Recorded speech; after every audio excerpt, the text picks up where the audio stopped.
नमस्कार। एसटिभी च्याटमा यहाँलाई हार्दिक स्वागत छ। म प्रकाश गिरी। एसटिभी च्याटको आजको अङ्कमा हामी चर्चा गर्नेछौँ दुईवटा विपत्तिको बारेमा। एउटा प्राकृतिक विपत्ति जुन अहिले हामी भोगिरहेका छौँ, मेलम्चीमा जुन विपद परेको छ, त्यो विपदले हरेक नेपालीको मनमुटु रोएको छ। जसको आफ्नो हराभरा खेत थियो, घर थियो, परिवार थिए, कुपरिवार गायब भयो, आफ्नो जमिन कति गायब भयो। बडा विपदमा मेलम्चीवासी रहेका छन्। सिङ्गो देश रोएको छ र सिङ्गो देशले सहयोग गर्न कोसिस पनि गरिरहेको छ। तर तत्काल मानिसहरू जो विस्थापित भएका छन् र अझै पनि बाढीको सतह बढेको, पानी आउँदै गरेको, यी खालका सूचनाहरूले फेरि पनि मानिसहरूको मन कम्पन भएको छ, डर देखिएको छ। यो विपदबाट हामी कसरी मुक्त हुने र यसपटक पानी अलि बढी पर्छ र यस्तै विपद अन्य ठाउँमा पनि पर्न सक्छ भनेर मौसम विज्ञहरूले सुझाव दिइरहेका छन्, सचेत गराइरहेका छन्। त्यसमा हामीले गर्न सक्ने कुरा के छ? आजको अङ्कमा हामी मेलम्चीमा परेको विपद, त्यहीँका जनप्रतिनिधिको नाताले पनि र राष्ट्रिय विपद छ अर्को, अझ अन्तर्राष्ट्रिय विपद भनौँ कोभिडको, त्यसबाट चाहिँ हामी कसरी मुक्ति पाउने, त्यो अर्को विपदको विषय बनेको छ। र खोप अहिले हामीलाई चाहिएको छ। ट्याङ्कर व्यवसायहरू खोप नदिए हामी पेट्रोल ढुवानी गर्दैनौँ भनिरहेका छन्। रेस्टुरेन्ट व्यवसायहरू त्यही माग गरिरहेका छन्। उद्यमीहरू त्यही माग गरिरहेका छन्। अर्थात् हरेक सेक्टरका मानिसहरू खोप देऊ, खोप देऊ, खोप देऊ भन्न थालेका छन्। तर हाम्रो आफ्नो उत्पादन छैन। सरकारले खोप कहाँबाट खरिद गर्दैछ, खोप कति खरिद गर्दैछ?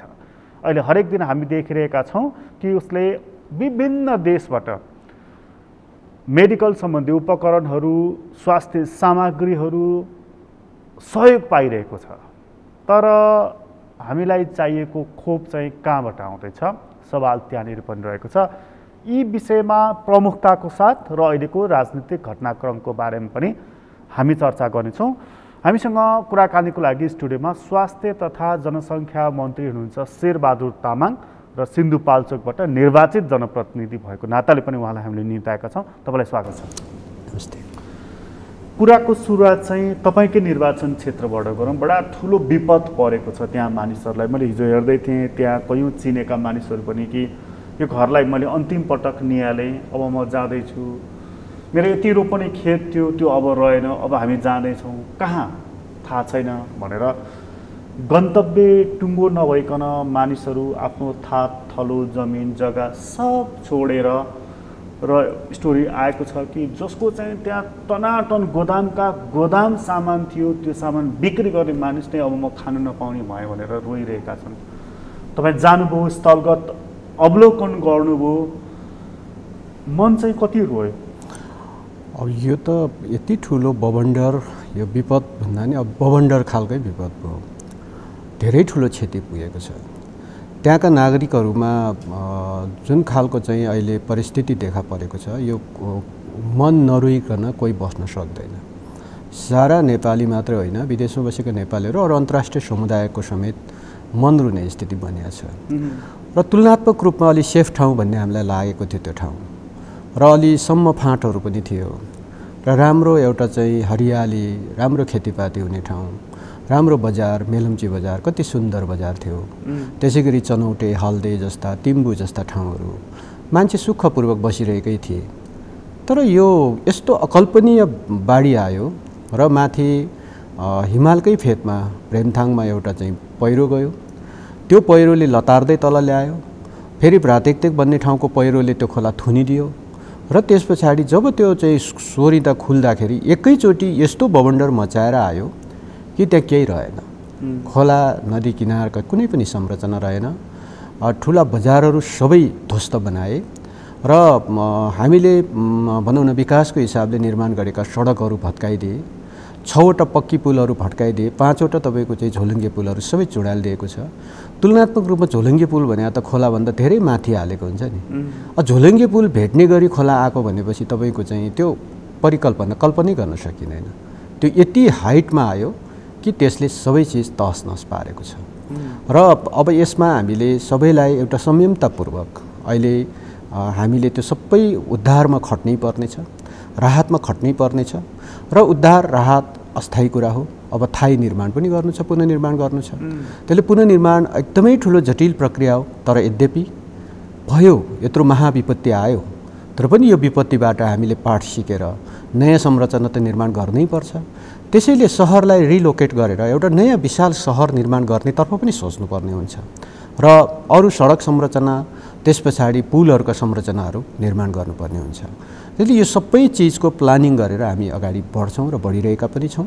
र अहिले सबै सहयोगी मनहरूले त्यो जो विस्थापितहरूलाई सहयोग गरिरहनु भएको छ, अब खाद्यदेखि लिएर अनेक तपाईँको चाहिँ त्रिपालहरूदेखि लिएर म्याट्रेस, लुगा लत्ता, कपडादेखि लिएर भाँडाकुँडाहरू सहयोग गरिराख्नु भएको छ। र अब यो फेरि पनि अब केही दिन त चल्छ यो। अब सबै साथीहरू अब त्यस्तो भए पछाडि हामी नेपाली चाहिँ फेरि कस्तो मनको छौँ भने कसैलाई विपद पर्यो, आपद पर्यो भने सहयोग गर्नुपर्छ भन्ने भावनाका छौँ हामी सबै। त्यसैले त्यो भावना प्रकट भएको छ अहिले र त्यहाँका चाहिँ विस्थापित समुदायलाई अब उनीहरूलाई राहत दिने गरी आम समुदाय पुगेकै छन् र सबैलाई हामीले आह्वान गरेको छ, आउनुहोस्, केही न केही बोकेर आउनुहोस् र अब यो दुःखमा पीडामा मन रुएको बेलामा अलिकति भए पनि मलम लगाउने गरी आउनुहोस्। र अब पछि प्याकेज, हामी पुनर्निर्माणको प्याकेज बनाएर फेरि अघि भने जस्तै नयाँ सहर बसाउनु पर्नेछ र त्यो सबै भौतिक संरचनाहरूको निर्माण गर्नुपर्नेछ। त्यो बाढी कहिलेसम्म आउँछ, पानी कहिलेसम्म पर्छ र त्यसले विपद कुन तहको ल्याउँछ अझै अनुमान एकदमै यो मनसुनभन्दा एकदमै मनसुनको मनसुनकै बेला सुरुवातीमै गयो। त्यसैले अब यो वर्षभरि त मनसुन त क्रियाशीलै रहन्छ। पानी पर्दाखेरि म त्यो दोस्रो पहिरोसम्म पुगेको छु र त्यहाँको दृश्य सबै हेर्दाखेरि त्यति हामीले ढुक्क हुने ठाउँ छैन। त्यो दोस्रो पहिरो भन्ने हो भने त्यो कुन भागमा भयो? त्यो चाहिँ मानव बस्तीभन्दा माथि नै हो। जहाँ मानव बस्ती छैन त्यो मानव बस्तीभन्दा माथि हो। र त्यो चाहिँ कस्तो प्रकृतिमा छ भने जुरे पहिरो र त्यो पहिरोको दुईटा अलग खालको कुरा छ। किनभने जुरे पहिरो चाहिँ जति आउनु थियो एकैचोटि खस्या थियो, जे हुनु थियो त्यो एकैचोटि खस्यो गयो। र जुरे पहिरोको चाहिँ अलि बढी रक्की थियो, त्यो रक्की थियो, ढुङ्गा थियो। त्यसमाले जहाँ खस्यो त्यो रक चाहिँ ती थुप्रेर बसेको थियो। त्यसो तर यो पहिरो चाहिँ रक्की भन्दा अलि माटो, त्यो चाहिँ बालुवा बलौटे यो बढी र तर एकैचोटि खसेको छैन, त्यो खस्ने क्रम जारी छ। र एकैचोटि त्यो सबै खस्यो भने त त्यसले निकै ठुलो बवन्डर गर्छ। तपाईँले जुन भन्नु दोस्रो पहिरो पुगेको ठाउँसम्म म पुगेँ भने त्योभन्दा माथि अर्को पहिरो त्यहाँभन्दा माथि करिबन तपाईँको चाहिँ होला कमसेकम 6-7 किलोमिटर अथवा 10 किलोमिटरै हुनसक्छ माथि हिमालकै फेदमा ब्रेमथाङ भन्ने ठाउँ छ, त्यहाँबाट पहिरो आएछ। र त्यहाँ अहिले मानव कोही पुग्न सक्दैन, हेली पनि जान सक्दैन। त्यो चाहिँ एकदमै हिमालकै फेदमा हो र त्यो ठाउँबाट पहिरो आएको छ र एकदमै लेदो माटो त्यहाँदेखि नै बगाएर ल्याएको छ। र त्यसरी हेर्दाखेरि यो निरन्तर यो बर्खाभरि अब यो कहिले खोला बढ्ने कहिले घट्ने र खोलाले तल फेरि उसको रुट चेन्ज गरिरहन्छ, कहिले पल्लो भित्ता हान्छ कहिले ओल्लो भित्ता हान्छ।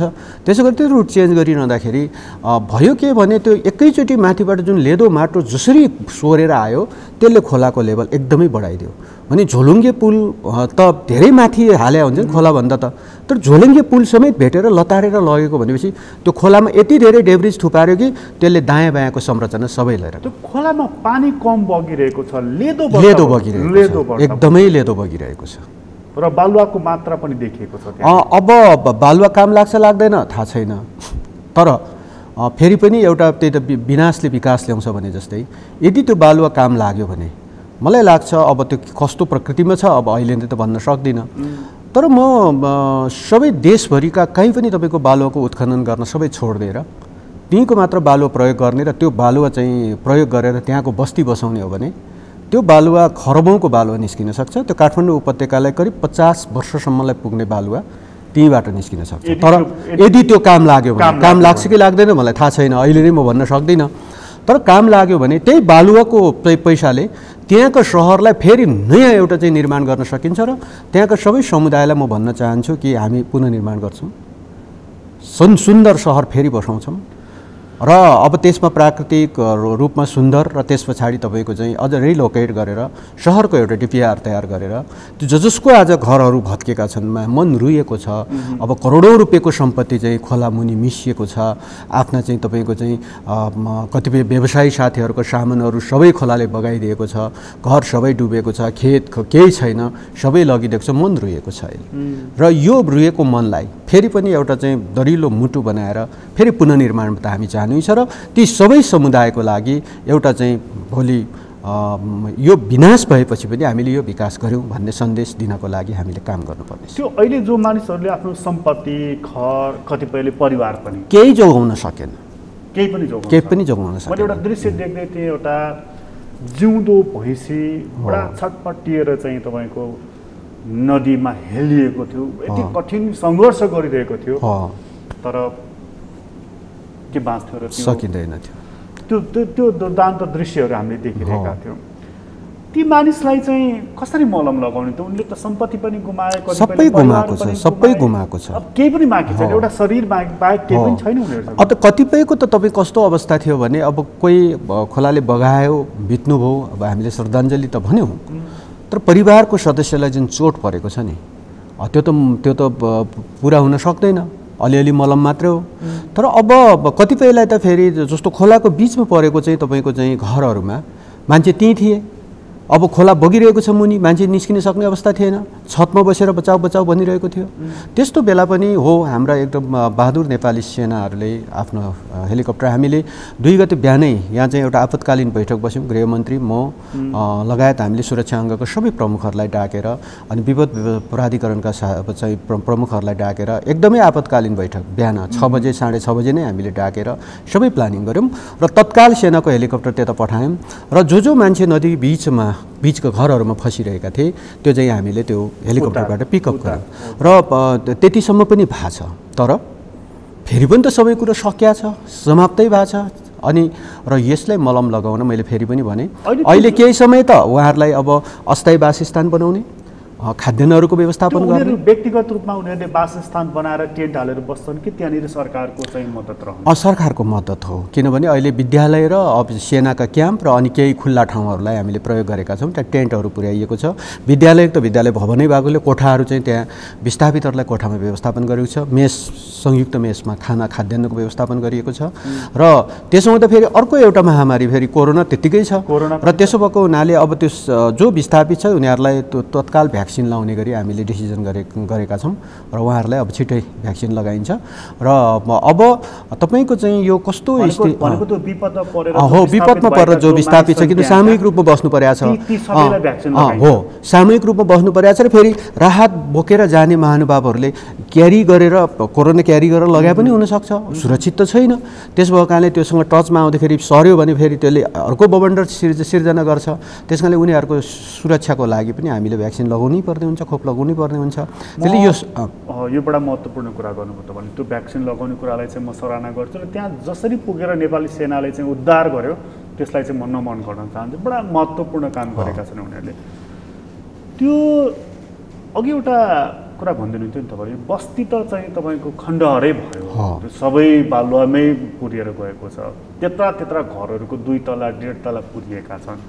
कि हामी त्यो फेरि बस्ती बसाउन सक्छौँ त्यहाँ? त्यो आँट, त्यो हिम्मत, त्यो अब माथि त्यो पाखा पखेरा जहाँबाट पहिरो आइरहेको छ त्यसको प्रकृति अध्ययन गर्नै पर्छ हामीले। त्यो अध्ययन नगरिकन हामीले फेरि खोला किनारमा चाहिँ फेरि बस्ती बसायौँ, मेरो घडेरी यहीँ थियो भनेर बसाउन थाल्यौँ भने फेरि कुनै बेला आफ्नो जीवनकालमा नआउला, छोरा नातिहरूको जीवनकालमा नआउला। तर प्रकृति खोला किनार त असुरक्षित हुँदो रहेछ भन्ने कुरा त यसले त देखायो। पहिला सेती नदीमा त्यस्तै आयो होइन, अब आयो त यसपटक फेरि तपाईँको चाहिँ मर्स्याङ्दी पनि त्यस्तै भयो, अब मनाङमा चाहिँ त्यसै गरी गयो। त्यसैले खोला किनारका बस्तीहरू अलि असुरक्षित छन् भन्ने कुरा देखेर कति खोलालाई चाहिने हो, खोलाको फेरि प्राकृतिक खोलाको डोब मात्र पनि होइन रहेछ नि, त्योभन्दा बढी हान्दो रहेछ नि। आज मेलम्ची क्षेत्र हेर्दाखेरि सामान्यतया खोलालाई मिचेको हामीले देख्दैनथ्यौँ।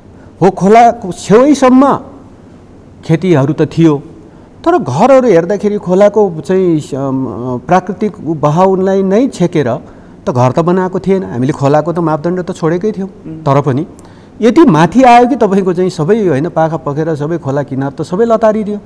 त्यसैले यो कुरालाई ध्यानमा राखेर अलि पक्की संरचनाहरू निर्माण गर्दाखेरि त्यस्तो क्षति नहुने गरी गर्ने खालको तर्फ हामीले सोच्नै पर्ने हुन्छ र अलिकति बजारको अलि सहर बसाउने खोला छेउमा बस्ने सहरहरूको चाहिँ अलिकति केही न केही रिलोकेट गर्नुपर्ने चाहिँ यसबाट हामीले अब पाठ सिकेका छौँ। यसमा चाहिँ कतिपय मानिसले टिप्पणी गरेको पनि सुने मैले कि खोला बस्तीमा पसेको होइन कि बस्ती चाहिँ खोलामा बसेको भनेर। मैले त्यो भेगमा त्यस्तो थिएन, हेर्नुहोस् त्यो भेगमा चाहिँ खोलाको कमसेकम प्राकृतिक उसको चाहिँ जुन हिँड्नेको चाहिँ ऊ छ त्योभन्दा माथि नै थियो बस्तीहरू। त्यहाँ धेरै खोला मिचेको देखिँदैन। यद्यपि खोलाको छेउछाउमा केही व्यावसायिक कामहरू थियो। खोलाकै छेउहरूमा त्यहाँका चाहिँ समुदायहरूले ट्राउट माछाको फार्महरू गरेको थियो।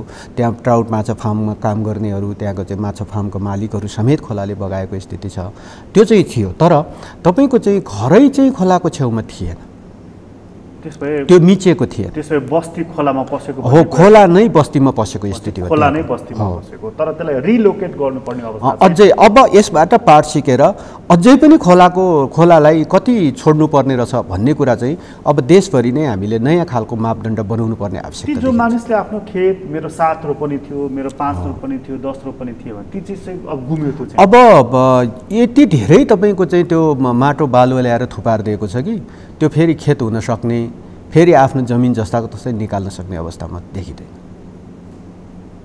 एकदमै गाह्रो छ। त्यसैले राज्यले अब राज्यको कतिपय अब सरकारी जग्गा जमिनहरू हुन्छन्, त्यस्ता ठाउँहरूलाई समेत प्रयोग गरेर नयाँ ठाउँमा बस्ती बसाउने, नयाँ ठाउँमा सहर बसाउनु पर्ने स्थिति छ। ठुलो विपद आयो त्यो ठाउँमा, यही विपद अन्य ठाउँमा पनि आइरहेको छ। अन्य कहाँ कहाँ आउने हो थाहा छैन हामीलाई। तपाईँ हामीले चर्चा गरिरहेका छौँ, गर्दा गर्दै के हुन्छ थाहा छैन। तर त्यो मेलम्चीमा चाहिँ राहत बाँड्न जाँदाखेरि पनि त्यहाँ राजनीति देखियो। झन्डा चाहिँ नि कसको राख्ने भन्ने विषयमा यो चाहिँ के हो?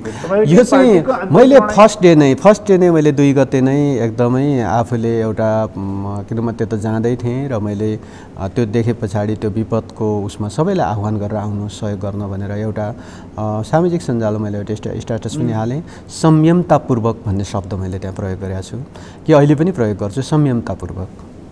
ठिक छ, आफूले जसले सामान लिएर गएको छ हामीले भनेकै छौँ। कसैलाई लाग्छ नि त मैले यति लगेँ भनेर कसैले आफ्नो ब्यानर प्रदर्शन गर्नु छ, ब्यानरमा फोटो खिच्नु छ, हस्तान्तरण गर्नुहोस्, खिच्नुहोस्, त्यसमा हामीले अनुमति दिएकै थियौँ त। अनि तर त्यही विषयलाई लिएर अब अनेक खालको कसले लान सक्यो सकेन यस्तो चिजमा नअल्झिनुहोस्। अब सहयोग गर्नुहोस्, सबैले सहयोग गर्नुहोस्। कसैले तपाईँको चाहिँ आफूले लगेको सामान म ब्यानर राखेर फोटो खिच्छु भने त्यो अनुमति छ, फोटो खिच्नुहोस्। र अब त्यही चिजलाई किन फोटो खिचिस्, किन त्यो ब्यानर राखिस् भन्ने ढङ्गले हामी जुन ढङ्गले लडिरहेका छौँ यो हाम्रो संस्कार होइन के। हामी नेपाली संस्कारमा यो चिज हुँदै होइन। कहाँबाट आउँछ यस्ता गलत संस्कारहरू? हो, कहाँबाट आयो? राजनीतिक दृष्टिकोणको आधारमा आएको हो भने किन आयो? र यस्तो हाम्रो संस्कार, नेपाली संस्कार त शुद्ध मन हो, सहयोगी मन हो। एक दुःख पर्दाखेरि, पीडा पर्दाखेरि अलि मलम लगाउने मन हो। अनि फलाङले चाहिँ गर्यो भनेर अनि अर्कोलाई हस्तक्षेप गर्ने, फलाङले किन गर्न नपाउने भन्ने यो हाम्रो संस्कार हुँदै होइन। यस्तो संस्कार कसैले नपालौँ, मिलेर सहयोग गरौँ, मिलेर सहयोग गरौँ। सहयोग गर्दाखेरि तपाईँको चाहिँ मैले गरेँ भन्नु पर्दैन, किनभने सहयोगी मनले कहिले पनि तपाईँको चाहिँ एउटा आफ्नो दुःख पीडा बसेका ठाउँमा फेरि ऊ पनि गर्नु जरुरी छैन। तपाईँको चाहिँ त्यहाँ कुनै एउटा चाहिँ आफूलाई प्रदर्शन गर्नको लागि वा कुनै व्यक्ति त्यहाँ गएर म चाहिँ यहाँ आएको छु, म चाहिँ यहाँ चाहिँ गरिरहेको छु, जस्तो मैले पनि थाहा पाइरहेको छु। मान्यज्यू, मन्त्रीज्यू केन्द्रको हुनुहुन्छ, स्वास्थ्य मन्त्री छ, कहाँ गयो, कहाँ हरायो, हुन्छ नि त होइन। अब आफ्नो आफ्नो होला नि। कोही मान्छे त्यहाँ गएर बोरा तान्दै गर्नुपर्ने होला, कोही मान्छे माथि केन्द्रमा बसेर उसले चाहिँ सबै संयोजन गर्नुपर्ने होला। कतिपय चाहिँ त्यहाँका चाहिँ भनौँ न सुरक्षा कर्मीहरूदेखि लिएर त्यहाँका प्रशासनहरूदेखि लिएर सबैलाई एउटा संयोजन गरेर काममा खटाउनु पर्ने होला। भोलि पुनर्निर्माणको काम पनि त्यत्तिकै जटिल छ। हामीलाई अरबौँ रुपियाँ चाहिँ नोक्सानी भएको छ, त्यसको पुनर्निर्माण गर्नुपर्ने होला। अनि त्यहाँनेरि आएर अब पलिटिक कसेर भात खायो कि खाएन, समय पायो भने त जान्थ्यो पनि होला होइन। अनि त्यस पछाडि कोही एकजना पलिटिक कसेर भात खाएको फोटो खिचेर फलान चाहिँ आएन भन्ने जस्तो चिज हाम्रो संस्कार होइन। तपाईलाई नै तोकेर पनि त्यो छ टिप्पणी छ। त्यसैले मैले सुनेको छु किनभने यो चाहिँ हाम्रो नेपाली समुदायमा नेपालीहरूको मनमा नभएको संस्कार हामी विकास गर्दैछौँ। यस्तो संस्कार हामीसँग छैन र हामी सबै मिलेर काम गर्ने हो। सबै आउनुहोस्, मैले आह्वान गरेको छु, राजनीतिक दल आउनुहोस्, राजनीतिक दलका कार्यकर्ता आउनुहोस् होइन, सङ्घ संस्थाहरू आउनुहोस्, सहयोगी मनहरू सबै आउनुहोस्, सहयोग गर्नुहोस्। अनि सहयोग गर्दाखेरि फलाउनले चाहिँ गर्यो त्यहाँ गएर झन्डै टाँगेर सहयोग गरेछ हामीले किन नपाउने भन्ने जस्ता कुरा गर्ने। अनि त्यसपछि अर्कोलाई पनि मैले चाहिँ त्यहाँ झन्डा टाँग्न पाउनुपर्छ भन्ने। अनि यो खालको संस्कारमा किन हुर्किँदैछौँ हामी? यो पार्टीभित्रको अन्तर्कलहको असर हो त्यो। अब त्यो पनि लाग्दैन हेर्नुहोस्, किनभने पार्टी त छँदैछ नि आफ्नो, पार्टीभित्र अन्तर्कलह के गर्नुपर्ने त पार्टी सङ्गठन आफ्नो छुट्टै छँदैछ त। त्यो त सामाजिक काम, त्यो त एउटा सहयोग गर्ने एउटा भावनाका साथ गरिने काम। त्यस्तो ठाउँमा यस्तो खालको दृष्टिकोण जरुरी छ। यो प्रकरणको एउटा अन्तिम प्रश्न सोधेँ, त्यसपछि अर्को प्रकरणमा आउँछु म। त्यहाँ जुन बस्ती त पुनर्निर्माण त गर्नै पर्छ होइन, भोलि जसरी गर्नु पर्ला गर्नै पर्ने हुन्छ। त्यो बस्ती पुनर्निर्माण गर्दाखेरि आज आफ्नो बस्ती, आफ्नो जमिन, सम्पत्ति र परिवार पनि गुमाएका मानिसले पसिना बगाएर आफैले कमाएर आफै निर्माण गर्नुपर्छ कि त्यसमा राज्यले चाहिँ महत्त्वपूर्ण भूमिका? अब राज्यको संयोजन हुन्छ र हामी त्यसको क्षतिको सबै मूल्याङ्कन गर्छौँ र वास्तविक पीडितहरूको सबै तथ्याङ्कहरू ल्याइन्छ र त्यस पछाडि हामी सबै समुदायसँगै बस्छौँ, छलफल गर्छौँ, राज्य बस्छ, त्यो सबै तह छ, फेरि सरकारका स्थानीय तह छ, प्रदेश तह छ, सङ्घीय सरकार छ, प्रशासन छ। अनि यो सबै बसेर एउटा निचोड निकाल्छौँ कि के गर्दा राम्रो हुन्छ र यो बस्तीलाई कसरी अब पुनर्निर्माण गर्छौँ। जसरी भूकम्पमा हामीले पुनर्निर्माण गऱ्यौँ त्यसै गरी पुनर्निर्माण कसरी गर्न सकिन्छ। मतलब बस्ती पुनर्निर्माण गर्दाखेरि राज्यले सहयोग गर्छ एकदमै, किनभने राज्यले संयोजन गर्छ। त्यसमा अब सबै टोटल राज्यले गर्न सक्छ कि सक्दैन त्यसको बारेमा उहाँहरूसँगै बसेर, जसको तपाईँले भनिहाल्नुभयो 100% समाप्त भएको छ र उहाँहरूलाई त अब केही पनि छैन, केही पनि छैन भने राज्यले के गर्ने भन्ने कुराको बारेमा त छलफल हुन्छ। र म के आश्वस्त पार्न चाहन्छु भने कोही पनि वास्तवमा भयो सक्यो, यो प्राकृतिक विपत्ति हो, बवन्डर हो, तर यो बवन्डरबाट शिक्षा लिएर सबैलाई सुरक्षित पार्ने, सबैलाई वास्तवमा उनीहरूको चाहिँ वासस्थानको ग्यारेन्टी गर्ने कुरामा राज्यले संयोजन नेतृत्व गर्छ। यो भयो यो विपदको, प्राकृतिक विपदको कुरा भयो। यता आउँ, अर्को विपद पनि छ जुन त्यो विपद एउटा चरणमा पुग्दाखेरि तपाईँले स्वास्थ्य मन्त्रालयको जिम्मेवारी सम्हाल्नु भएको छ। त्यहाँ हामीले 3वटा यो विपद आइरहँदा 3वटा मन्त्री हामीले फेर्यौँ, तपाईँ तेस्रोमा पर्नु भएको छ। तपाईँ आइपुग्दाखेरि चाहिँ मान्छेले भ्याक्सिन भनिरहेका छन्। अस्ति मैले सुने यो पेट्रोलियम पदार्थ चाहिँ लिएर आउने चालकहरूले भ्याक्सिन नलगाइदिए हामी ल्याउँदैनौँ भने, त्यसपछि रेस्टुरेन्ट व्यवसायीहरूले हामी त फ्रन्टलाइनमै बसेर काम गर्नुपर्छ, हामी कसरी सुरक्षित हुन्छ, हामीलाई भ्याक्सिन नलाइदिए हामी पनि गर्दैनौँ भनेर हिजोको अस्तिको दिनमा फेरि सुनियो उद्यमी व्यवसायीहरूले त यत्रो रिस्क मोलेर हामी काम गरिराख्नु परेको छ, हामीलाई प्राथमिकताको पहिलो चरणमा राख्नु पर्यो उनीहरू भनिरहेका छन्।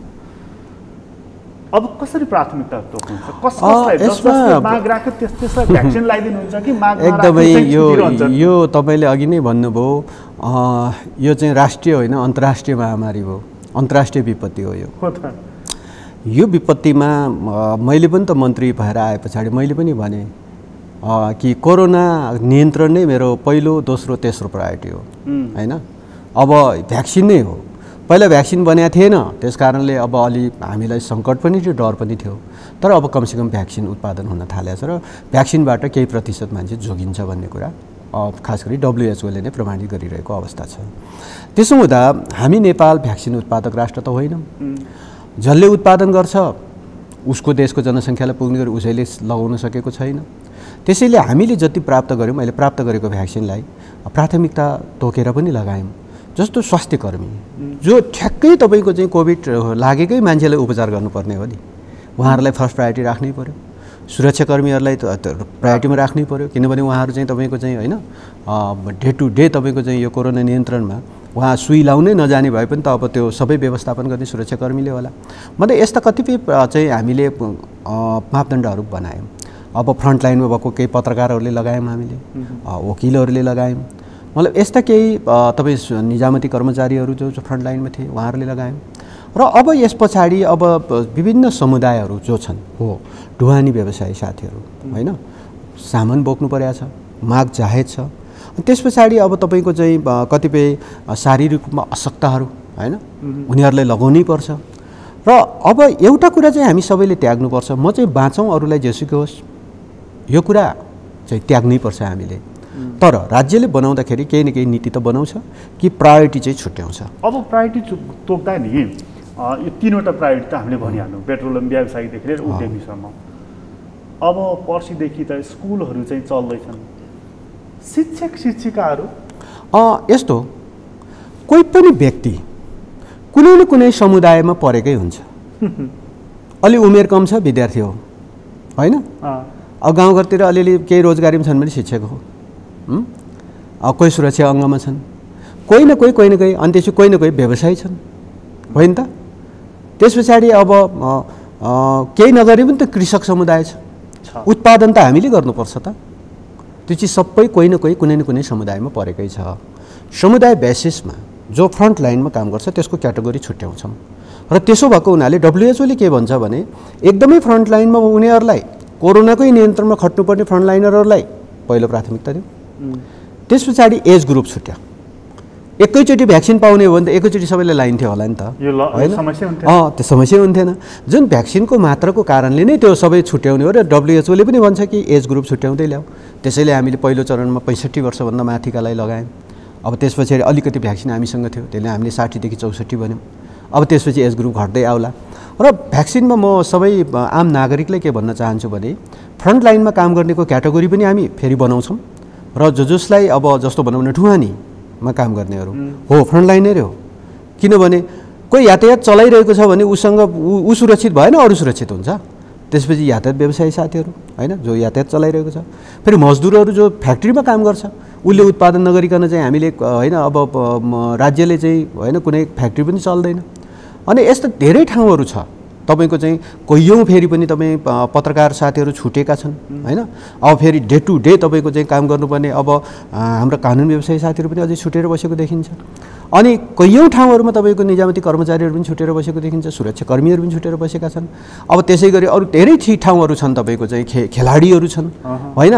अनि त्यसपछि तपाईँको चाहिँ चलचित्रकर्मीहरू छन्, अनि त्यसका चाहिँ मजदुरहरू छन्। मतलब होटल व्यवसाय त छँदैछ, फेरि तपाईँ त्यो होटल नचलिकन त पर्यटन व्यवसाय सबै ठप्पै हुन्छ। त्यसले यी सबै चिजहरूलाई हामीले ध्यानमा दिएर केही न केही क्याटेगोरी बनाउँछौँ र क्रमैसँग अब विद्यालयहरू सञ्चालन गर्न शिक्षक विद्यार्थीमा हामी जानै पर्ने हुन्छ। त्यसैले भ्याक्सिनको उपलब्धताको आधारमा ती सबै चिजहरूलाई हामीले क्याटेगोरी बनाउँछौँ। र यति कुरा चाहिँ म के आश्वस्त पार्न चाहन्छु भने 100% नेपाली जनतालाई भ्याक्सिन लाउने नै हो। 18 वर्षभन्दा मुनिकोलाई अहिले अब WHO ले पनि प्रेस्क्राइब गरेको छैन, त्योभन्दा माथिकोलाई हो। र त्यतिको जनसङ्ख्यालाई चाहिँ हामी 100% नै खोप लगाउँछौँ। हामीलाई विश्वास छ र त्यसको तयारी छ। अहिले तपाईँहरूसँग चाहिँ कति भ्याक्सिन स्टक छ? होइन, स्टक त अब अहिले अस्ति हामीले 60 देखि 64 वर्षको उमेर अवधिकोलाई जति लगायौँ उनीहरूलाई सेकेन्ड डोज सुरक्षित गरेर राखिएको छ। किनभने हामी पहिला एकचोटि फसेका छौँ।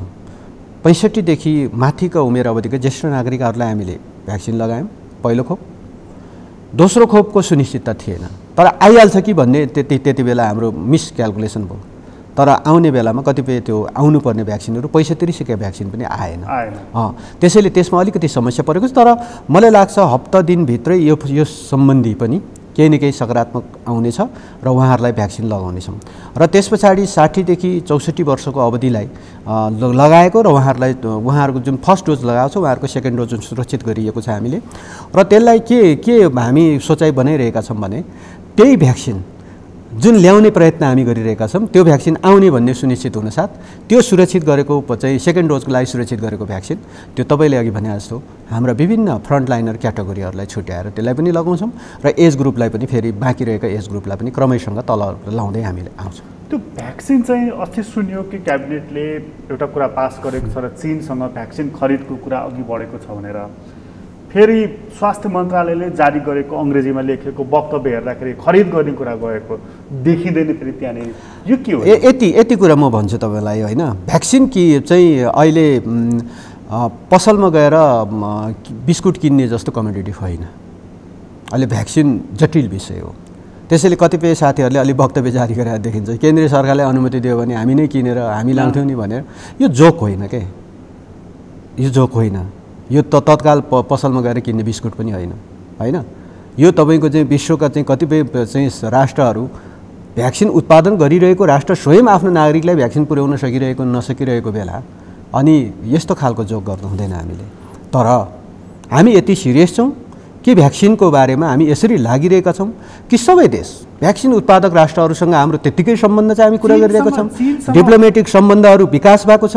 र म यति चाहिँ भन्छु कि हो, हामी यति के भन्न चाहन्छु भने हामी भ्याक्सिनको लागि सिरियसली काम गरिरहेका छौँ। केही दिनभित्रै सकारात्मक समाचार आउँछ। 30 लाख डोज चीनसँग खरिद गर्ने भनेर अस्तिको होइन प्रकाश कुरा चाहिँ यो चाहिँ सत्य के हो भने हामी 3 करोड नेपालीलाई भ्याक्सिन लाउँछौँ।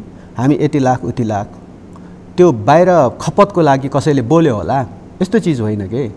हामी 3 करोड नेपाली जनतालाई भ्याक्सिन लगाउने हो नि, त्यसको प्रयत्न हो। हामी त्यो प्रयत्न गर्दाखेरि कहाँ कति एप्रोच गर्यो भन्ने कुरा हामी अहिले भनिरहनु पर्छ र सबै नेपाली जनतालाई भ्याक्सिन लगाउँछ। मन्त्रीजीले अस्ति दिएको खबर चाहिँ त्यति सत्य रहेनछ। उहाँले के बोल्नुभयो अब धेरै मैले त्यसको धेरै गहिराइ बुझेको छैन।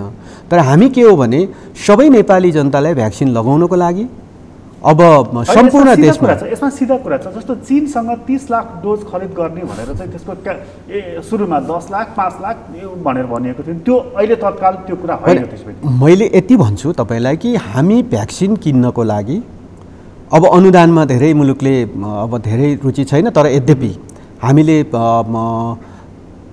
झन्डै 23 लाख डोज चाहिँ हामीलाई कोभ्याक्स फेसिलिटीबाट प्राप्त हुन्छ। त्यसको 19 लाख चान्चुन डोज आउन बाँकी छ, त्यो हामीले अनुदानमै प्राप्त गर्छौँ। त्यो सम्बन्धी प्रक्रिया पनि अगाडि बढेकै छ। र अरू अनुदान अरू मुलुकले कसैले दिन सक्छ हामी कोसिस पनि गरिरहेका छौँ। तर भ्याक्सिन अब किन्नै पर्नेछ र भ्याक्सिन किन्नको लागि भ्याक्सिन उत्पादक राष्ट्रहरूसँग हामीले सम्बन्ध बढाएका छौँ र केही दिनभित्रै सकारात्मक समाचार आउनेछ, मैले यति भन्छु। भारतसँग हामीले जुन खरिद गरेको भ्याक्सिन चाहिँ कहिले आइपुग्छ? हामी द्विपक्षीय कुराकानी अगाडि बढेकै छ। केही सकारात्मक समाचार छिट्टै सकारात्मक समाचार पाउनेछ, किनभने हामीले हाम्रा ज्येष्ठ नागरिकहरू 65 वर्षभन्दा माथिको 14 लाख ज्येष्ठ नागरिकहरूलाई भ्याक्सिन लाउनु छ। त्यसैले त्यो पनि सकारात्मक समाचार आउँछ। अहिले चाहिँ तपाईँभन्दा अगाडिको स्वास्थ्य मन्त्रीले र तपाईँले पनि देखेँ मैले कि विभिन्न राष्ट्रहरूले मेडिकल सम्बन्धी उपकरणहरू अथवा त्यसको लागि आवश्यक सामग्रीहरू चाहिँ सहयोग दिएको, कतिपयले मास्क, कतिपयले फेस सिल्ड, कतिपयले भेन्टिलेटरहरू, अक्सिजन कन्सन्ट्रेटरहरू यस्तो दिएको देखियो। यो चिजहरू अझै पनि तपाईँहरू किन हात थामिराख्नु भएको छ? जरुरी छ त्यो? अब होइन, यस्तो कसैले सहयोग दिन चाहन्छ, ठिक छ, जे पाए त्यही त होइन। हामी त्यस्तै के जे पाए त्यही थाप्ने मुलुक पनि त होइनौँ। तर पनि सहयोग दिन चाहने सहयोगी मनहरूलाई धन्यवाद पनि दिन्छौँ हामी। र अहिले अलि पछिल्लो कालमा हामीले केही कुराहरू अलिअलि दाता समुदायलाई पुगोस् भनेर हामीले अलिकति केही न केही थप कुराहरू गरेका छौँ, उहाँहरूलाई जानकारी गराएका छौँ। दिनुहुन्छ भने भेन्टिलेटर दिनुहोस्, आइसियु बेडहरू दिनुहोस्, हस्पिटलमा प्रयोग हुने उपकरणहरू दिनुहोस्, जुन उपकरण प्रयोग गरेर भोलि हस्पिटलहरूलाई अपग्रेड गर्न सकियोस्।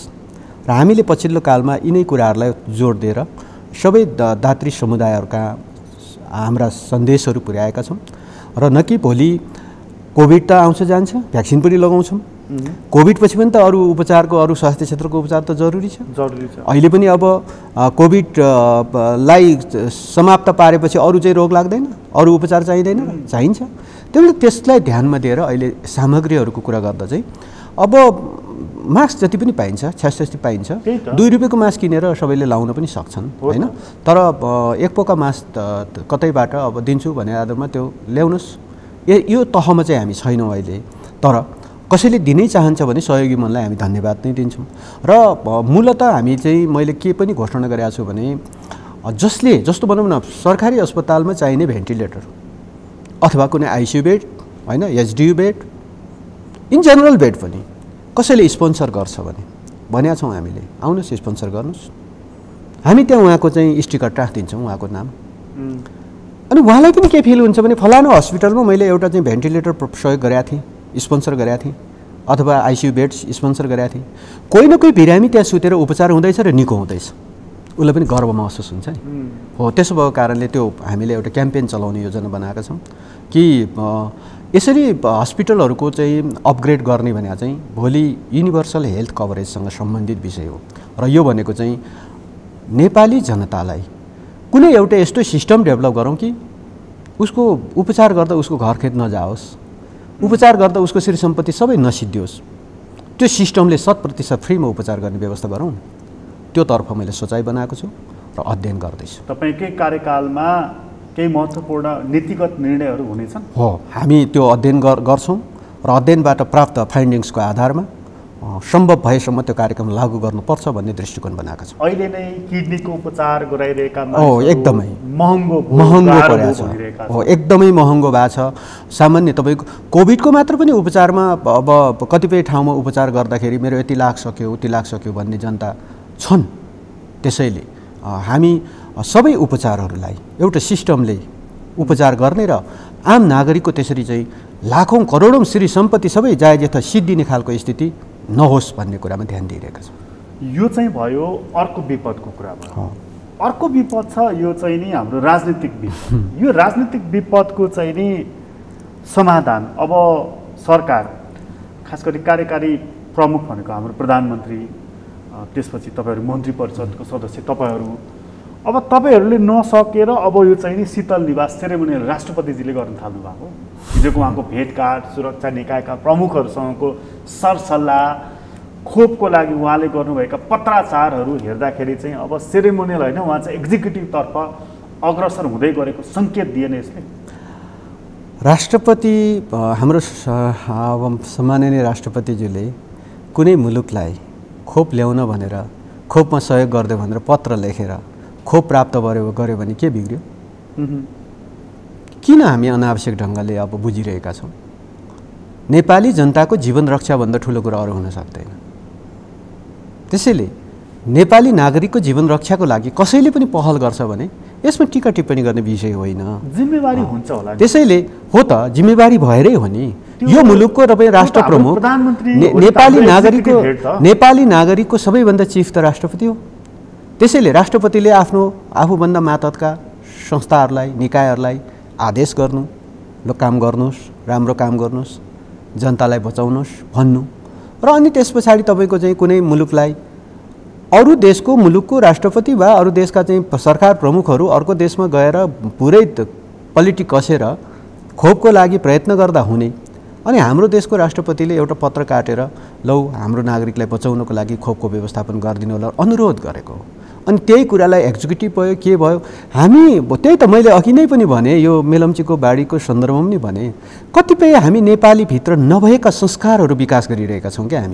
हाम्रो यो संस्कार हुँदै होइन के, आलोचना गर्ने, हेयाउने, हुच्याउने, थिच्ने, तान्ने, यो संस्कार नेपाली संस्कारमा होइन। तर पछिल्लो कालमा हामीले किन राष्ट्रपतिले चाहिँ नि सुरक्षा अङ्गका प्रमुखहरूसँग भेटघाट गर्ने पनि उहाँको ड्युटीभित्र पर्छ? किन भेट्न पाइँदैन र? जुन तपाईँको चाहिँ सुरक्षा अङ्ग, तपाईँको चाहिँ यस्तो हेर्नु न, सेनाको सबभन्दा माथि परमाधिपति भन्छ कि के भन्छ, राष्ट्रपतिमै छ त होइन? अनि सेनासँग त भेट्न पाइयो होला होइन? अनि त्यसपछि यो मुलुकको चाहिँ नेपाली नागरिकहरूको सबभन्दा माथिल्लो अङ्ग बस्दा उहाँ नै होला। हो, एक्जिक्युटिभ हामी मन्त्री परिषदले गर्छौँ, एजुकेसन मन्त्री परिषदले गर्छ, तर केही परामर्शहरू, केही सरसल्लाहहरू, केही कुराकानी कस्तो छ, कसरी चलिरहेको छ बुझ्न नपाइने हो र। जस्तो आजै म राष्ट्रपतिसँग भेट्छु, तपाईँसँग अहिले बिहान कुरा गरिरहेको छु कि खोप सम्बन्धी कतिपय विषयहरू ब्रिफिङ गर्नु छ होइन? अनि उहाँले पनि हामीसँग सोध्नु होला कि के भइरहेको छ, हामी ब्रिफिङ दिन्छौँ कि खोप हामी यसो गर्दैछौँ, नेपाली नागरिकको जीवन रक्षाको लागि हामी यही काम गर्दैछौँ, हामी ब्रिफिङ दिन्छौँ। अनि यति कुरालाई पनि अब तपाईँ बढाइ चढाइ गर्नुपर्ने हाम्रो के आवश्यकता छ? त्यसैले नेपाली नागरिकको जीवन रक्षाको लागि गरिने सबै कुराहरू यो राजनीतिक दायराबाट हेर्नु जरुरी छैन। भनेपछि यो अतिशयोक्तिपूर्ण टिप्पणी हुन्? अब म त्यही शब्दबाट त भन्न सक्दिनँ, तर नेपाली समाजमा हाम्रो संस्कार, हाम्रो पुर्खाहरूले सृजना गरेको जुन हाम्रो चाहिँ एउटा नैतिक मूल्य मान्यता छ, एउटा चाहिँ दृष्टिकोणहरू छ, त्यो दृष्टिकोणभित्र अहिले पछिल्ला हामीले विकास गरेका केही असहिष्णु खालका दृष्टिकोणहरू चाहिँ म्याच खाँदैनन्। सबभन्दा असहिष्णु तपाईँ कसलाई पाउनुहुन्छ? प्रतिपक्षले पाउनुहुन्छ, आफैभित्रका प्रतिपक्षले पाउनुहुन्छ? म कसैलाई दोष लाउँदिनँ, म मेरै मनलाई दोष लाउँछु। हामी आफूमै खोट छ। हामी आफैले नै वास्तवमा चाहिँ अर्काले गरिरहेको छ, अर्को सहयोगीले गरिरहेको छ भने ईर्ष्या गर्छौँ। त्यहीँनेरि यो लोभ, क्रोध, ईर्ष्या नेपाली समाजको सम्पत्ति होइन, नेपाली समाजको यो हुँदै होइन। त्यसैले त नेपाल जस्तो देशमा गौतम बुद्ध जस्तोको जन्म भएको छ होइन। त्यसैले बुद्धको देश यो मुलुक, यो मुलुकमा तपाईँको चाहिँ धेरै ऋषिमुनिहरूले तपस्या गरेको देश, पशुपतिनाथको देश। अनि त्यस्ता विद्वानहरूले जन्म लिएको यो देश, त्यस्ता विद्वानहरूले तपस्या गरेको देश, तपोभूमि। अनि यो तपोभूमिका हामी बासिन्दा, उहाँहरूकै चाहिँ सन्तान हामी। अनि आज हामी ईर्ष्यामा बाँच्छौँ, द्वेषमा बाँच्छौँ, लोभ क्रोधमा बाँच्छौँ। यो सबै चिज त्यागौँ न, किनभने सहयोग गरौँ। सबैले शुद्ध मनले काम गरौँ। यही हो नि हाम्रो भाव। यही चिज तपाईँले प्रधानमन्त्रीजीलाई भन्नुभएको छैन? प्रधानमन्त्रीजी होइन, क्रोध त्यागिदिनुहोस्, अहङ्कार त्यागिदिनुहोस्, पार्टी पनि मिलाउनुहोस्, सरकार पनि चलाउनुहोस् भन्नुभएको छैन? होइन, कहाँनिर लोभ गर्नुभयो उहाँले, कहाँनिर अहङ्कार त्याग गर्नुभयो? सम्माननीय प्रधानमन्त्रीज्यूले हेर्नु होला होइन, त्यो उहाँको दृष्टिकोणबाट हेर्ने कुरा होला नि। जस्तो होइन, यति कुरा के बुझौँ भने तपाईँ कस्तो हुनुहुन्छ मैले हेर्दाखेरि र तपाईँको आफै भित्रको तपाईँको चाहिँ मनभित्रको तपाईँको आफ्नो दृष्टिकोणमा फरक पर्छ नि। मैले हेर्दाखेरि तपाईँ यस्तो हो भन्ने मैले व्याख्या गरिदिन सक्छु। तपाईँ कस्तो हुनुहुन्छ तपाईँ स्वयंलाई थाहा छ नि। त्यसो भएको हुनाले अब कसैले भनेर नेपाल झलनाथ खनालले जसले अहङ्कारी भनिरहेका छन् प्रधानमन्त्रीलाई, होइन, म चाहिँ त्यो पाउँदिनँ। खमण्डी पनि मेरा आदरणीय नेता झलनाथ खनाल अहिले स्वास्थ्य उपचारमा हुनुहुन्छ। उहाँ पनि एकदमै शुद्ध मनको, एकदमै सोझो, एकदमै वास्तवमा बौद्धिक र यो मुलुकले पाउनुपर्ने एउटा असल नेता हामीले पाएका हौँ। त्यसै गरी माधव कुमार नेपालमा त्यत्तिकै आफ्नो क्षमता छ, काम गर्न सक्ने, खट्न सक्ने क्षमता छ। अब सम्माननीय प्रधानमन्त्री केपी ओलीको त मैले भनिहालेँ, बाहिरबाट झट्ट हेर्दा मान्छेलाई लाग्छ यस्तो उस्तो, त्यस्तो हुँदै होइन। किनभने कहाँनिर लोभ गर्नुभएको छ, कहाँनिर अहङ्कार देखाउनु भएको छ, पार्टी मिलाउन खोजि नै राख्नु भएको छ। पार्टी मिलाउनुलाई के त्याग्नुपर्ने त्याग्न तयार हुनुहुन्छ अहिले पनि। होइन, ए बाबा, यो पार्टी उहाँहरू सबैले निर्माण गरेको पार्टी हो नि। माधव नेपालहरूको भनाइ चाहिँ जेठ 2 मा फर्कौँ कमरेड भन्ने रहेछ। अनि फर्किन्छु भनेर वक्तव्य नै दिइसक्नु भयो त उहाँले। अनि 3 पूर्वको अवस्था भन्नुको सट्टा जेठ 2 मा फर्कौँ लो भइगयो नि त। यो चाहिँ कम्युनिस्ट पार्टीमा चाहिँ के हो भने, एउटा चाहिँ हामी कम्युनिस्ट पार्टीहरूको चाहिँ स्थापना कहिले भयो, थोप्ला राख्ने कि नराख्ने भन्ने पनि झगडा गरे पहिला होइन। त्यस्तै जस्तो कुरा भयो। मूलत केपी ओलीले दृष्टिकोणमा कहाँनिर फरक छ। जेठ 3 पूर्वको अवस्था भनेको जेठ 2 नै हो। त्यही भन्या हो नि। कानलाई तपाईँको चाहिँ होइन, अब तपाईँको नाकलाई तपाईँ घुमाएर समाउनुहोस् कि अगाडिबाट समाउनुहोस्, उही त होला नि। जेठ 2 नै लेख्दाखेरि के हुन्थ्यो? बढी मसी खर्च हुन्थ्यो कि त्यहाँ प्रिन्टिङ कस्ट बढी लाग्थ्यो कि के हुन्थ्यो? केही प्रावधानहरू छ। जस्तो नेकपा एमाले यो पार्टीलाई विश्वास गरेर जति साथीहरू पछिल्लो कालमा एमालेमा समाहित हुनुभएको छ, उहाँहरूलाई हामी यो अवस्थामा छौँ, तिमीहरू फर्की जहाँसुकै जाऊ भन्न हामी सक्दैनौँ। माधव नेपाल सहित फेरि नेकपा एमाले एकताबद्ध हुने तपाईँलाई विश्वास छ? एकदमै 100%। त्यत्रो विश्वास छ? मैले कहिले पनि तपाईँको चाहिँ यो पार्टी अलग होला, नेताहरू अलग हुन्छन् भन्ने सोच्दिनँ। आज त उहाँहरू एक ठाउँमै बस्नु। आज व्यवहारिक रूपमा तपाईँहरू कहाँ, उहाँहरू कहाँ? कहीँ पनि छैनौँ, हामी एकै ठाउँमा छौँ। दृष्टिकोण एउटै छ, पार्टी एउटै हो, चिन्ह एउटै हो। घोषणै गरेर अर्को पार्टी त उहाँहरूले बनाउनु भएको छैन, उहाँहरू एमालेकै हो। अनि ती आदरणीय नेताहरूलाई पर जाऊ भनेर हामी ठेल्छौँ र ओर आऊ भनेर सम्मानीय केपी ओलीले ढोकै खोलिदिनु भएको छ त। ढोकामा हो अलिकति दृष्टिकोणमा फरक चाहिँ हो। मैले पनि भन्ने गरेको छु, घडा राखेर स्वागत गरेको ढोकामा त्यो हाम्रो गाउँघरतिर एउटा चलन छ, दर्जन भन्ने एउटा हतियार हुन्छ।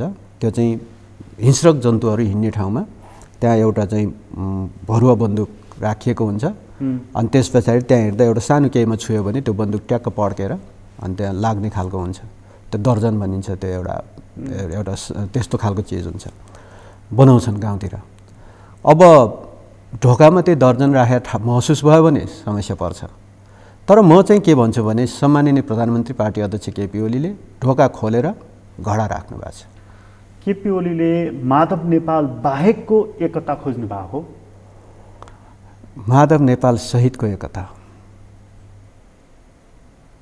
माधव नेपाल नवौं महाधिवेशनबाट र नवौं महाधिवेशनबाट निर्वाचित केपी ओली अध्यक्ष, माधव नेपाल झलनाथ खनाल वरिष्ठ नेता, अरू नेताहरू उपाध्यक्ष, सचिव, महासचिव के हो, त्यही चिजमा फर्किन्छ एमाले। अब त्यसैले त मैले भने कतिपय अब पार्टीका त्यसभन्दा पछाडि पार्टीभित्र आउनुभएका पार्टीको ठुलो पङ्क्तिले नेकपा एमालेलाई विश्वास गरेको छ। त्यो पङ्क्तिलाई पनि हामी साथमै लिएर जान्छौँ र नवौं महाधिवेशनबाट जुन खालको फेरि पनि हामी के छौँ भने के चिज चाहिँ पार्टीभित्र पदमा पनि परेको चाहिँ छ। पदीय भागभण्ड, पदीय हिसाब त हुँदो नै रहेछ। किन ठ्याक्कै त्यही भन्दाखेरि मेरो पद ठ्याक्कै त्यही थियो, त्यो जोगाइदियोस्, यो ठाउँमा नहोग्यौँ। अलि विस्तृत ढङ्गले छलफल गरौँ र विस्तृततामा छलफल गर्दाखेरि मन मिलाउँ। सबभन्दा पहिलो कुरा मन मिलिसकेपछि पदको हिसाब आउँदैन र यो मन मिल्छ भन्ने कुरा मिल्छ। मलाई चाहिँ विश्वास छ मन मिल्छ। माधव नेपालहरू टुक्रेर अलग दल गठन त्यो सम्भावनै छैन, त्यो हुँदैन। किनभने उहाँहरूलाई पनि थाहा छ, किन यो पार्टी निर्माण गरेको, दुःख गरेको, उहाँहरूको पहिचान अर्को कुनै बिमाले सिमाले भएर हुँदैन कि उहाँहरूको पहिचान एमाले नै हो। अनि एमाले पहिचान भएको नेताहरू एमाले पहिचानबाट अर्को के चाहिँ पहिचान बनाएर जान सक्नुहुन्न। यो सम्भावनै नभएको कुरा र एकदमै छिटो हामी चाहिँ पार्टी सबै नेताहरू यसैलाई बार्गेनिङ पोइन्ट बनाइराख्नु भएको छैन केपी ओलीले। के बार्गेनिङ गर्नुभयो उहाँले? माधव नेपालहरू जाने ठाउँै छैन, फर्केर यहाँ आउनुपर्छ। होइन बार्गेनिङ के गर्नुभयो? आउनुहोस्, राजनीतिक भविष्य सुरक्षित हुँदैन, यही चिज त उहाँले। होइन पार्टी अध्यक्षले आउनुहोस्, हामी त्यही ठाउँमा छौँ, त्यही ठाउँमा फर्किन्छौँ भनेर वक्तव्य जारी गरेर मैले त्यही भएर भनेको, त्यो पनि म ढोका खोलेर घडा राखेर। उहाँ माधव नेपालको एउटै भनाइ, ठिक छ हामी फर्कने, तर संसद विघटन गरेको कुरा फिर्ता लिनुहोस्। अब यो अहिले अदालतको विषय हो।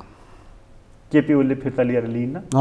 यस्तो हुन्छ, कतिपय चिज चाहिँ तपाईँको चाहिँ अगाडि बढिसके पछाडि त्यो कुराको फाइनल हुने ठाउँ अर्कै ठाउँ पर्छ। भनेपछि अदालतलाई कुर्नुको यो पोइन्टमा चाहिँ विकल्प यो पोइन्ट त विकल्प छैन। किन अदालतमा भनेपछि अदालतले जे भर्डिक्ट दिन्छ त्यसपछि मात्र एमाले मिल्ने होइन त्यो त के जरुरी छ र? तपाईँको चाहिँ कुनै प्राविधिक कुरामा पर्खेर बस्नुपर्छ र फेरि होइन पार्टी मन मिल्ने कुरा प्राविधिक कुरामा पर्खिनु जरुरी छैन। अदालतको फैसलापछि मात्र मिल्ने कि नमिल्ने टुङ्गो लाग्छ? म त्यति पर जान्छ जस्तो लाग्दैन।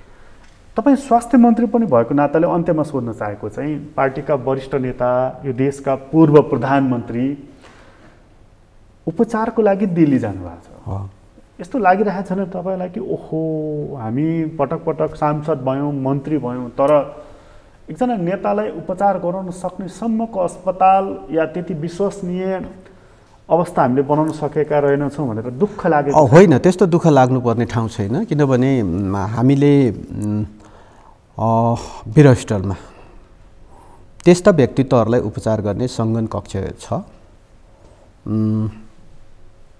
हामीले विश्वास गर्न सकेनौँ अथवा हामीले मनोविज्ञान बनाउन सकेनौँ, यो हाम्रो कमजोरीको कुरा हो।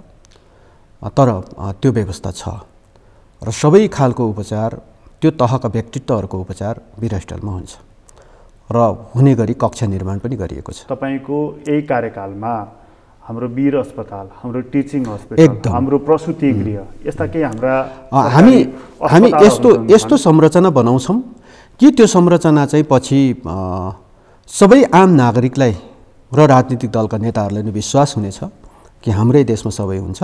र हामीले भक्तपुरको दुवाकोटमा वीरहस्पिटलको अर्को एउटा संरचना निर्माण गर्ने प्रोसेस अगाडि बढाउँदैछौँ र एउटा रिफरल हस्पिटलको रूपमा त्यसलाई डेभलप पनि गर्छौँ। जति पनि उपचारहरू हुँदाखेरि हो, हाम्रो नेता आदरणीय नेता झलनाथ खनालज्यू उपचार गर्न थाल्नुभयो यहाँ। त्यस पछाडि कहाँ पुग्यो भन्दा रिफर कहाँ भयो भन्दा इन्डियाको कुनै अस्पतालमा। अब हामी यस्तो डेभलप गर्छौँ कि कुनै हस्पिटलमा उपचार हुन्छ, रिफर कहाँ हुन्छ भन्दाखेरि दुवाकोटको वीरहस्पिटलको संरचनामा। त्यहाँ चाहिँ सबै खालको विशेषज्ञ, सबै खालको इक्विपमेन्टहरू बनाउँछौँ। टाइम लाग्ला तर सुरुवात गर्दैछौँ। तपाईँलाई धेरै धन्यवाद। एकदम धन्यवाद। आदरणीय दर्शकबिन, तपाईँलाई पनि धन्यवाद। आज हामीले कुराकानी गऱ्यौँ स्वास्थ्य तथा जनसङ्ख्या मन्त्री शेरबहादुर तामाङसँग। उहाँसँगको कुराकानी अहिलेलाई यति नै। एसटिभी च्याटबाट म प्रकाश गिरीलाई बिदा दिनुहोस्। सगरमाथा टेलिभिजन हेर्दै गर्नुहोला। नमस्कार।